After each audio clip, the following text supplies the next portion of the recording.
ಯೋಗರಾಜ್ ಭಟ್ ನಿರ್ದೇಶನದ ಬಹು ನಿರೀಕ್ಷಿತ ಚಿತ್ರ ಮುಗುಳುನಗೆಯ 3 ಹಾಡುಗಳು ಬಿಡುಗಡೆಗೊಂಡು ಸಿಕ್ಕಾಪಟ್ಟೆ ಫೇಮಸ್ ಆಗಿವೆ.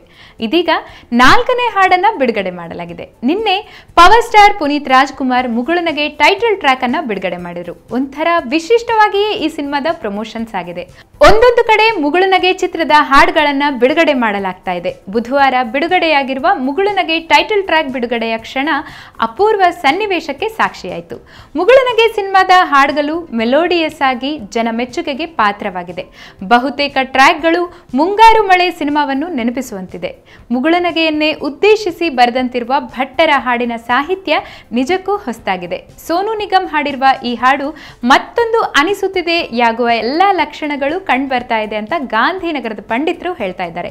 ಚಿತ್ರ ಇನ್ನೂ ತೆರೆ ಕಂಡಿಲ್ಲವಾದ್ರೂ ಬಿಡುಗಡೆಗೆ ಮುನ್ನವೇ ಮೇನಿಯಾ ಸೃಷ್ಟಿಸಿದೆ. ನಮ್ಮೆಲ್ಲರ ಮುಖದ ಮೇಲೆಯೂ ಮುಗುಳುನಗೆಯನ್ನ ಮೂಡಿಸಲು ಪ್ರಯತ್ನಿಸುತ್ತಿರುವ ಈ ಚಿತ್ರ ಗೋಲ್ಡನ್ ಸ್ಟಾರ್ ಗಣೇಶ್ ಹಾಗೂ ಡೈರೆಕ್ಟರ್ ಯೋಗರಾಜ್ ಭಟ್ರ ಮುಗುಳುನಗೆಗೂ ಕಾರಣವಾಗಲಿ ಅಂತ ಹಾರೈಸೋಣ. If you like this video ಬೇಗ ಲೈಕ್ ಮಾಡಿ, ಕಾಮೆಂಟ್ ಮಾಡಿ, ಶೇರ್ ಮಾಡಿ ಹಾಗೂ ಯೋಯೋ ಟಿವಿ ಕನ್ನಡವನ್ನು ಸಬ್ಸ್ಕ್ರೈಬ್ ಮಾಡಿ.